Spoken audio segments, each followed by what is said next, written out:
Hi everyone, it is Summer with AstariaSen, and I am doing the 12 crafts of Yule for 2019. If you are just joining in, it doesn't matter if it's day 11 or if it's day 5. Please feel free to look back among the videos. There's lots of different things that I'm doing. They're all going to be simple crafts, mainly stuff that you can find around the house or cheap crafts. I get most of my materials at the dollar store or just found items or even thrift store type stuff. So the idea is to give you guys a craft you can do yourselves for gifts, for tree decorations, for altars, whatever kind of thing you want to do. And I'm leaving it open to interpretation so you guys can kind of just do it however you'd like. So I hope you guys enjoy this series.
you enjoyed the simplistic cards.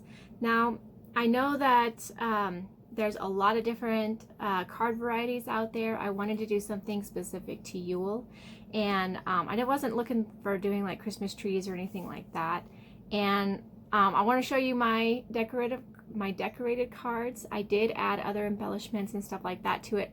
Mostly stuff I have around my house, like different kinds of paints, watercolors, those kind of things. And you don't have to use what I used. As long as you draw out your original design, paint it, color pencil it, crayon it, stamp it. I mean, there's all sorts of things you can do and all sorts of things you can use for different kinds of, I guess, stamps. I mean, you can use lids, you can use, you know, the bottoms of something to make your circles, pom-poms, toilet paper, like the toilet paper rolls to like put circles down. You can design your own. I am not that much of an artist, like in the sense of drawing 2D. I'm not a good 2D artist.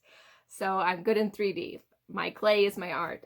So anyways, I'm going to show you the ones that I did, and I went ahead and I added watercolors that I have. I just have this little thing of watercolors here, and I think that I got it at Hobby Lobby a long time ago. I got it a long time ago. And then I have a watercolor, like a water pen that I use, but you can use a paintbrush and water too. And then of course I used my glitter because, you know, it wouldn't be mine unless it had glitter on it. Now I'm going to show you two first that I did last night, just trial and error kind of things. These are much smaller than the ones that I've done in this video, and they're more cardstock. And but I wanted to show you what I did. So here's the first one. They're all blank inside. And then here is the second one. And I did use a stamp. I used the little deer stamp on this one, and then pens for the rest of it. And I don't know if you can see the sparkle on the pen or not, but there is. All my pens, they sparkle. They're like little, they're glitter gel pens is what they are. And I ran out of ink like partially through, which is why one of those cards has like 3 different colors in it. But that's okay. I made it work. I made it work with some help from a friend. So, all right. So here's the first one that we did in the video. This is my finished part. And I added the glitter paint to the corners as well as the watercolor. And I added watercolor to this as well. And it's very simplistic, easy to do. It took me not very long to even do the watercolors and the paint. The longest part is just letting it sit to dry. And then here's the moon one. And I watercolored the moon and added my glitter paint to it, which you can kind of see when I do this, just to give it a finished effect. And then here's the snowflake one, which I left pretty simple. I didn't add any watercolors or anything, but I did add my glitter to it, which you can kind of see going on in here. So I added my glitter to it. And then the last one, which is the one that I had so much trouble with, I colored in with watercolors pretty much and gave it like a warm effect. So here it is. And I do like it. I think it turned out well for what I wanted it to do. The thing you have to keep in mind with watercolors is if you're using regular paper, it will roll your paper. The more you use, the more it will make your paper less straight. But honestly, I don't mind because it gives it more of that homemade look, in my opinion. And I don't mind the homemade look. So I guess it'll depend on who you're giving the card to, right? So anyways, that is these are all my Yule cards. If I have to choose a favorite, oh man, this is hard. It's either the snowflake one or I guess the moon one. Those would be my 2 favorites. there's lots of different ways you can do seasonal cards. You can add your own glitter to them, like just regular glitter and glue. You can add moss, you can add, you know, fake flowers, real flowers, squished flowers. There's all kinds of things. You can just do paper art if you're a paper artist. If you're a painter, just paint. Just make sure you have the right, obviously the right materials for it. Because I'm just using regular printer paper. It doesn't have to be anything elaborate for me. And the people that I'm going to give the cards to, they won't mind that it looks homemade either. So I'm okay with that. But there are so many varieties of different things you can use. Foam. You can even use like the fake glittery snow. You can use you can use napkins, paper napkins, and cut out pieces and glue them down. You can also use these. I got these from the dollar store, and you know, inside it says to and from, but I thought they would look really cute. Like this one right here would look really cute on a card. Just cut the top off of it and it would work fine for a card. And these are just little stickers I got from the dollar store. So there is so much you can do for cards. The possibilities are pretty much endless, just like it is with any kind of art form, really. But I hope this helped. I hope you guys can do some of these, and I've really enjoyed doing this series so far. So I will see you again tomorrow for the next one. Have a great day.